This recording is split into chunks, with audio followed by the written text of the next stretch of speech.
Hi guys, and welcome to this episode of Fireside Chat with the Johnstons. I'm Danielle Johnston, your host for today. So guys, I've got a good topic today. I've been talking to so many gym owners lately who either had a fantastic season and they've never done so well, they've never had such good retention, they've never had so many people re-registering for tryouts, or quite the opposite. They had a dumpster fire of a season. It's my bad luck. It's bad luck on it. Maybe they had coaches quit mid-season or leave at the end. They had kids quit mid-season. I have talked to a couple of gym owners that are in small programs. They had kids quit off of their upper level teams and they didn't have kids to replace those, right? So maybe they had a level 3 or a level 4 and they didn't have anybody to replace the level 3 or 4 flyer who was qualified to do that. And so they had to make a lot of really hard decisions this year.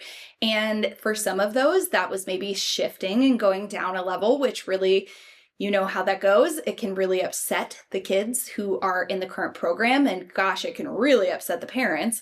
I quit quitting! Or for some of them, they just struggled and they said, we need more practice time. We need better practice planning. We need all of these things, but we can make it possible. We just have to do these things to get there. And, you know, some were successful and some of them had kind of a rough end of season.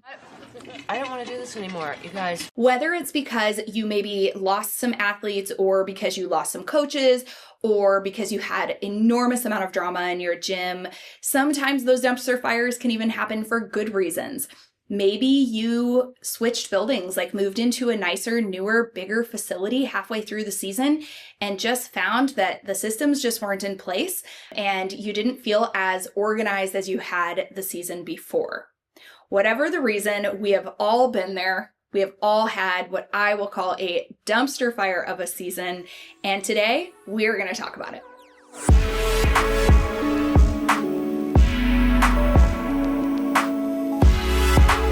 Okay guys, so if you have been in that situation where you've just had a terrible season, I've been there too. I remember probably our second or third season in the gym. I had a whole bunch of kids that had been with me forever at a previous program, and I didn't come from another gym. I started a rec program out of a Air Force base and a community center. This is a good time if you want to know where I started. I have a shameless plug here for the Cheer Gym Owner's Handbook, your guide for running a successful all-star gym. You can pick it up on Amazon or Audible if you want to listen to my voice for 5 hours. But I've been there where these kids followed me over to a gym, and a couple of seasons later, you know, there was a lot of entitlement. There was a lot of miscommunication on my end. I had not been as, you know, good with communication and transparency as I could have been. I was trying to make it look like I had it all together because I felt like people deserved to be at a gym where they had it all together. And honestly, I was a brand new gym owner and I didn't totally know how to do things yet. So a lot of those kids ended up leaving. They left by no choice of their own. And I don't mean the kids, guys. Realistically, the kids don't do anything in this. It's the parents. Some were released from the program. And anyway, they had a coach that was really close to a whole bunch of those parents and their athletes. And the coach told me I'm going to go, you know, I've got surgery coming up on my knee in a couple of months. And so I'm going to take the summer off and then we can talk. And it was 2 weeks and she was at a gym about 30 minutes away. And so I would consider that probably my biggest dumpster fire of a season. I feel like a lot of those athletes were really good athletes that had been with me a couple of years and I had trained them, you know, I hate to say from scratch, but they didn't even have a cartwheel when they came to me and they were, you know, doing youth level 3 at the time before they left. And so we had a strong program and I lost a lot of them. And to add to the kerosene onto the dumpster fire, it was the source of a whole lot of 1-star reviews on Facebook and Google that 13 years later, we're still trying to get over that, you know, 4.7 range because of those 1-star reviews that we had in our second or third year. Now, the good thing that I will tell you, if you've had this kind of a season before, it's going to be a tough couple of months ahead, but it's not forever. So I'm going to talk to you guys today about how to make sure that if you had a rough season last year, it is not going to be a rough season every year moving forward. Tomorrow's going to be a new day. Because talk about owner burnout, you're not going to be in this industry long if you continue to have the same issues that you had during a season that I would call a dumpster fire. Okay, so number one, you have to recognize what actually went wrong. So let me give you a little story about a couple years ago. Actually, it was kind of a long time. This is our second oldest daughter, and she is now out of high school. She's graduated. She's in the Air Force out in Vegas. And what a terrible place to be as a 19-year-old, right? Like, I would hate to be 19 and stationed in Las Vegas for my first base. Anyway, when she was little, she had something that was kind of wrong with her body, and she was going to the doctor, and the doctor just kept giving her an antibiotic. It was UTIs, and she was getting them just over and over, and the doctor was giving antibiotic after antibiotic. And it wasn't until about a year into this that I was like, this kid has been on antibiotics every other month for the same issue for almost a year. And when we put the data together and kind of said that, we were like, we need a second opinion. Way to feel like, a bad parent because you don't realize that that's the case. But when you laid it all out, we were like, what have we been doing just taking her back to the same doctor over and over? So we took her for a second opinion, and they found out that she needed surgery. What was happening is they were using antibiotics and they were treating the symptoms. They were never treating the problem. And so the second doctor immediately recognized that and said, a little girl shouldn't need antibiotics that many times in 1 year. There's something deeper. We've got to dig a little bit deeper and figure out what's actually happening here. And so I use that symbolically to tell you, most of the time we blame it on a bad coach or a bad group of parents or, something that is not really the root cause. Right? We're blaming it on something that is actually the symptom. So if you have parents with drama, that's the symptom. And there is a root cause behind that symptom that has been causing this all along. There's no way that many people are collectively crazy and hanging out in your gym all together because they all magnetize themselves together and happen to reside at your gym, right? If you have a bad group of coaches, collectively, they didn't just happen to find your gym and decide to be a terrible group of coaches at the same time. It happened over a long period of time. That is the symptom. There is a root cause. And so you have to figure out what is the root cause. So many times when I'm talking to gym owners about this, they are trying to solve the symptom. They're releasing the parent from the gym or firing the coach because they're trying to resolve an issue. Again, though, they're resolving a symptom. They're not resolving the root cause. So when we look at this, one bad coach or 2 or 3 bad coaches is usually not because they're bad people, because why do they go somewhere else and then they do just fine, right? It's because a bad coach can actually be the result of an owner's poor accountability or micromanagement, or quite the opposite, the abdication of responsibility. It's never just one person who turned your season into a dumpster fire. And so if you're sitting back feeling like, now that that coach is gone, this next season's going to be great. Usually that's not the case. Usually there's some underlying cause that was the resulting in an employee or a bunch of parents having issues. So why do some gyms have a ton of drama and other gyms just don't? I'm here to tell you it's because there is a root cause that is being solved in one gym, a root problem that's being solved in one gym and not in the other. So that could be things like education. Maybe some parents in some gyms understand a score sheet a little bit better, so they understand why they didn't win. They understand that it didn't matter how many handsprings they had out on the floor, it mattered how those handsprings were executed. Maybe both teams executed things really well, but educated parents understand sometimes the judges are just going to like choreography on one more than the other. And if you're only losing by, less than half a point, gosh, that bottom half of the score sheet can make a really big difference on how much they like your routine. So education can be one of the big reasons that we find as a root cause rather than solving the symptom itself. Communication is probably, if I had to venture to say, of all the clients, hundreds of clients that I've worked with in the last couple of years, Communication is probably the number one reason that coaches and parents and athletes and everybody in the gym feels frustrated at times. As owners, we're communicating things too late.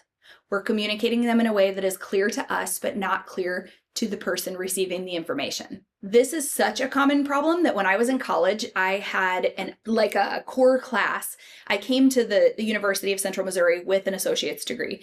And there was one core class that I was required to take that was a freshman, sophomore, I don't actually remember what you call it anymore, but freshman, sophomore class that had nothing to do with my major, but it was required by everybody who graduated at the university.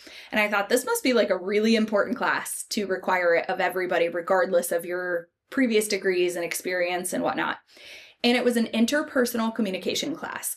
And the biggest thing I took from it was the fact that the person communicating the information has one agenda and the person receiving the information often has a different agenda. And it's not that either are trying to not understand one another, but it's really common that one person is saying something and the other person is interpreting it completely different. Do you speak English?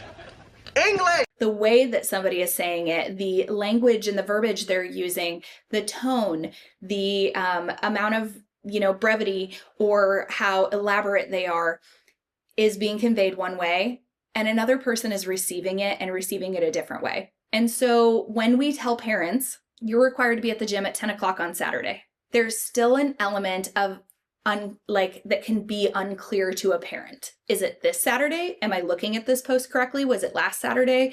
I thought you were talking about next Saturday because you said, whatever. There's also elements of this that are but you never told me why. Why do we need to be at the gym? What is it for? And I'm using a very simple example that probably a lot of people are not going to have that kind of miscommunication with. But imagine what happens when we say, I'm still waiting on my uniform design. I'll be able to give you a final price in the upcoming weeks. Well, one parent is going to take that and expect that 2 weeks from now, I'm getting a final price.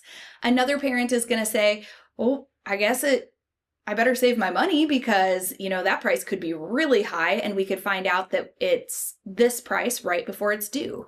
Another parent is going to assume that because you don't have the price yet, you're moving the deadline on the payment, while another is going to say, gosh, it could be very expensive and I have no idea, but I know it's due this day.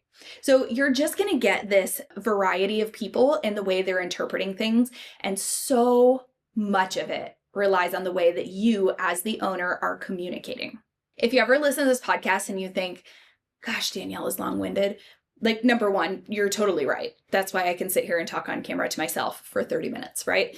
But also it's because I've learned in my many years, I have a journalism degree, I have a PR background, and I've learned in the many years that I've done this stuff that you can't speak briefly and assume that you've communicated to the masses. You have to be very clear. You have to use, they say a third grade language. I don't know about that, but you have to use this language that people will understand and resonate with. And then you have to expect that there will be questions no matter how clear and simple you were. I can tell you, I already used, as I'm thinking about this, I used the word brevity. Not too long ago, I used the word concise with somebody and they wrote me back in a message. They're like, LOL, just looked up what concise means. Got it. Thanks. Those are things because I studied language and I studied 2 years of Latin and I did all this, that to me, that's normal. The brevity, concise, those words are very normal to me. Whereas the person you might be speaking to may not be familiar. I'll tell you, I think I'm pretty smart with vocabulary. And then I listen to the Cheer Biz podcast and Dan will say words that I'm like, what the heck does that word mean? And so we have to assume that our communication is never clear and that we're always going to have to clarify. The level of emotional intelligence and quite frankly, the level of actual intelligence that you have is also going to be something that is often a root cause that you see very frustrating symptoms come out of. So if I lack emotional intelligence and I go to a parent who is saying, I'm worried, she hasn't been throwing her handspring and tryouts are coming this week. And my answer is, well, then she'll just make level 1. It's not a big deal. Well, that would lack some emotional intelligence on my end because you have to be able to recognize, is that parent saying they're worried because the athlete has been desperately trying to make level 2 and I'm just being very brief and concise. And I'm not reading further into that, that would be the kind of situation where a parent could get very offended or an athlete could get offended because I simply just wasn't emotionally intelligent. I wasn't resonating with what they were trying to say. Actual level of intelligence can also be very tough. Here in the Next Gen Academy, or in Next Gen in general, our goal is to educate gym owners because nobody walks into this saying, I have a business plan, I want to start a business, and I'm going to start a cheer gym because they're so dang profitable. No, it's not. Nobody does that. If you want to look for a profitable business, find something online. Like, cheer gyms are not naturally the most profitable. You have to work at it. You have to be educated. You have to be smart in the decisions you're making, and then they can be profitable. And so if you're looking at it and saying, I'm making decisions, whether it's for the budget or for staffing or whatnot, and you're not really putting a lot of thought into it and you're not educated, you're probably going to make some decisions that frustrate people. And what happens when people are frustrated over things like a lack of intelligence or a lack of emotional intelligence or even just a lack of effort in strategy and putting some thought together, lack of communication, a lack of education, what happens? People get frustrated and that frustration builds over time until they are problems, right? And a lot of times, like if you lack intelligence, somebody is probably not coming to you saying, I just don't think you're very smart and I want you to be smarter. Like nobody is coming to you saying that. And so people are holding it in because they don't want to be mean. And the more they hold things in, the more likely they are to explode at one point. So what you find is that you have to identify the root cause of the issue. I can tell you back when all those parents left in year 2 or 3, the biggest issues, I lacked emotional intelligence. I was very quick. I was so busy with everything that I was more focused on the mission than the people. And so I was in such a rush to get to my classes, such a rush to get payroll done, such a rush to get back to this email or answer this phone that I wasn't taking sufficient time talking to the people standing in front of me who had questions. I also was not educating them well. I was not clear enough in my communication. This will go to coaches as well. You know, my first couple of years, my mentality was very, I hope we don't have any boomers out here listening to this, because I would say that it's typical of those in that age range that are like, you're going to do what I tell you to do as an employee because I pay you to do it. And quite frankly, that's not a good mentality for employers to have. But I grew up military and I was raised by somebody who you could call a baby boomer. And that was very much my mentality the first couple years in business. And it took me some time to learn and move past that. The reason you're having the same issues in your gym season after season, whether it's drama or frustrating communication or coaches who are missing the mark, is because you are often solving the symptom. You're solving the issue that the coach is meeting the mark, so you're taking the responsibility away. You're solving the issue that the parent is creating drama, so you're releasing the parent. What you're not solving is the root cause. And the root cause usually comes back to the owner having some deficiency in their gym.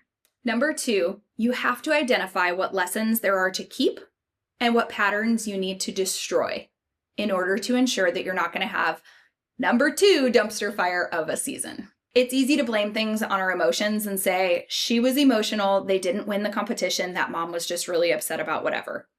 It's easy to overlook this sort of behavior from others around us and from ourselves simply because we are so busy trying to get everything done. However, when someone messes up or a mistake is made in your gym, you have got to get to the root cause. Was the team out on the floor a hot mess because the coach kept changing the routine? Practice after practice, they're changing it, and now you're 3 days out from a competition and that team hasn't hit their pyramid in 3 weeks. There's a root cause. The symptom is that coach doesn't really know what they're doing. You probably need to step in and fix it. Fine. I'll do it myself. As an owner, that's what 99% of us would do is, oh my gosh, there is a big problem here. I need to step in and fix it.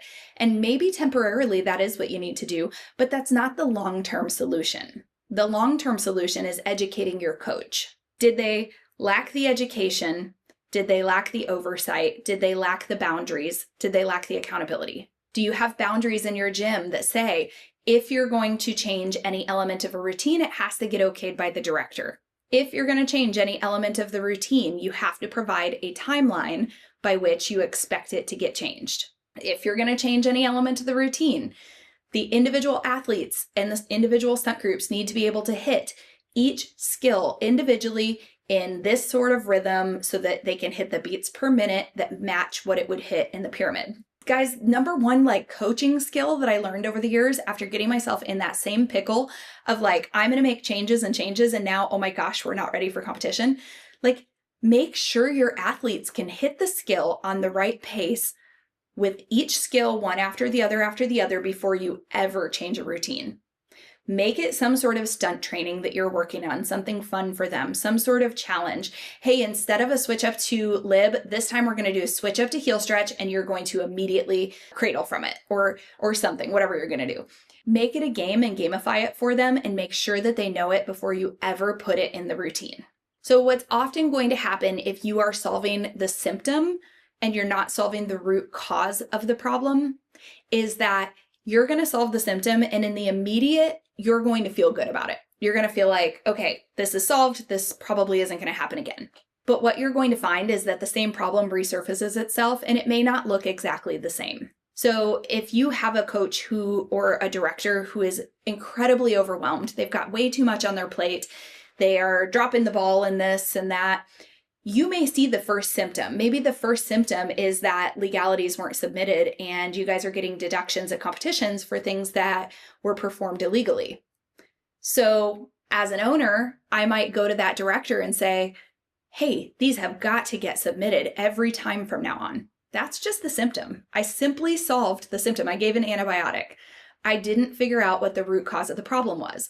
The root cause, had I asked the right questions, I would be able to see that director is overwhelmed. They have way too much on their plate and things are falling through the cracks. And so when you have a dumpster fire of a season, you have to look back analytically and say, these are the areas that we saw the symptom. And now what is the root cause? Who was responsible for those things happening? What accountability did we have in place? What systems did we have in place? When did I recognize that it was an issue? And was that too late?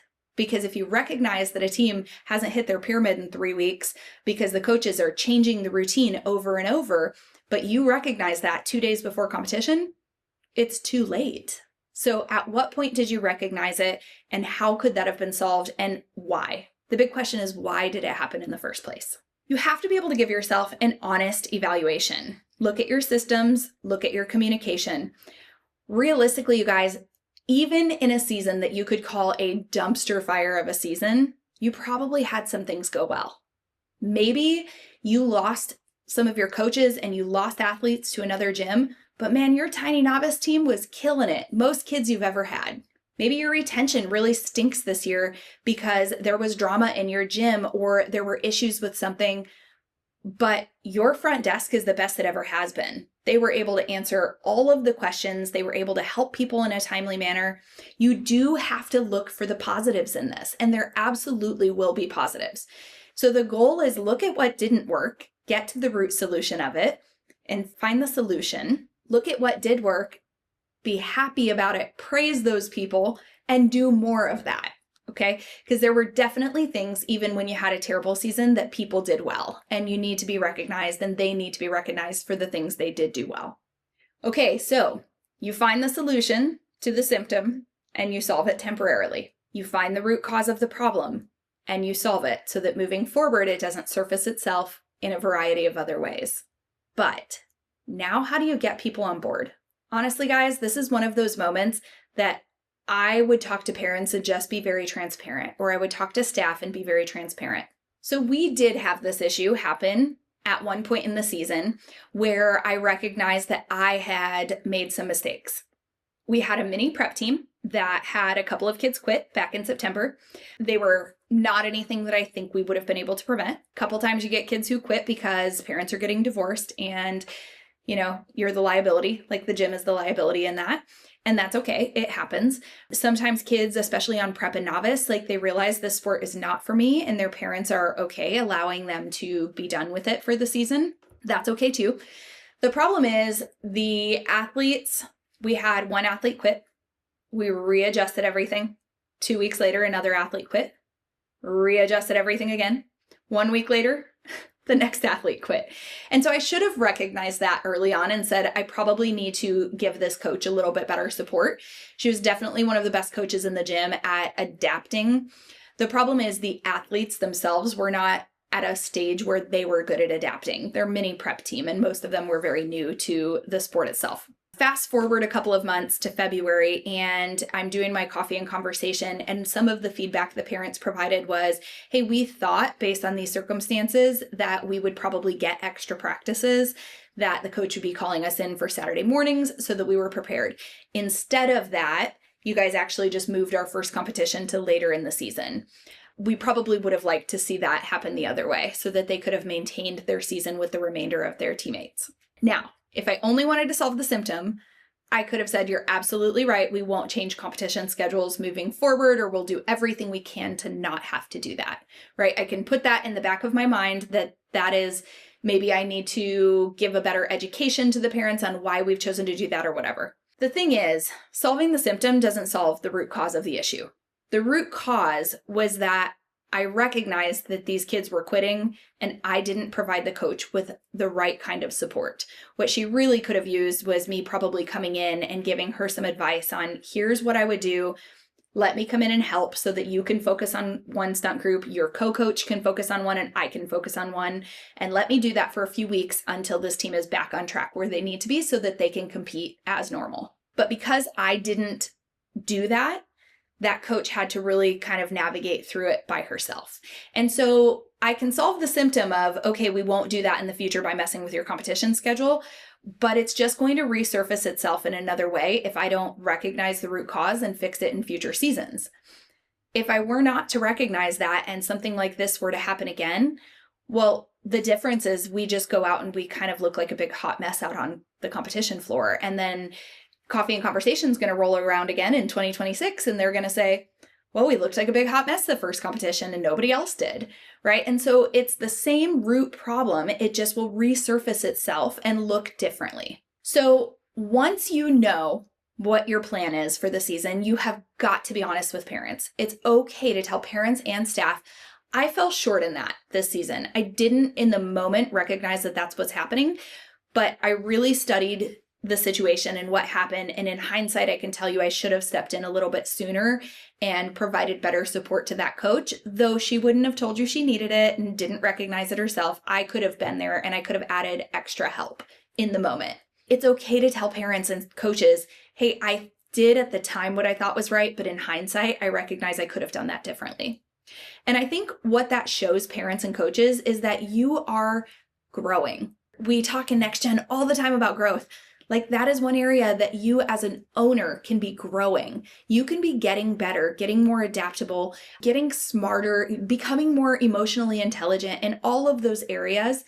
And people are going to stick with you because they see that you are the one rallying the troops and driving the force. And if you are willing to admit when you made mistakes and solve the problem moving forward, then your staff will be as well. So guys, if you had that season where you're like, this was a true dumpster fire, there are so many ways to make sure that next season is going to be truly amazing. If that's something that you're sitting back and you're like, I recognize it, I see the symptom, I'm not really sure what the root cause of it was, then my number one answer to you is that you need to get more education. Because the more educated you are, the easier it is to troubleshoot things like that. And it's really hard to have good self-perception. Sometimes you need a coach for it. Sometimes you just need a good conference. You need to be able to go and sit in the business classes or sit, I can tell you the skills classes, but sit in business and leadership classes and just learn. Okay, this is how other gyms are doing it and they're not having the issues I'm having. And if you sit in a class and you're like, hi, do you have tons of parents who are dramatic every season? No? Okay, great. I'm going to sit here and listen and I'm going to learn from you then, right? Maybe that's what needs to happen because repeating and doing the same thing over and over or trying to self-troubleshoot can make you really burned out as an owner. So if a conference like that is something you guys are interested in, join us June 20th through 22nd in Dallas, Texas. We are going to host the Next Gen Summer Conference. We have some of the best people in the industry not just in skills, but in business. Dan Cotton will be there, Shelly Shepard will be there, Rihanna Luck, I will be there, and I am so excited to meet with owners and help you troubleshoot those areas of your gym, no matter how big or small they might be, because I can also tell you the smallest issues can sometimes be the most draining. So, guys, head over to ngconferences.com. Make sure you get registered for that. And with that, you guys, thank you for joining me. I will see you on the next episode of Fireside Chat.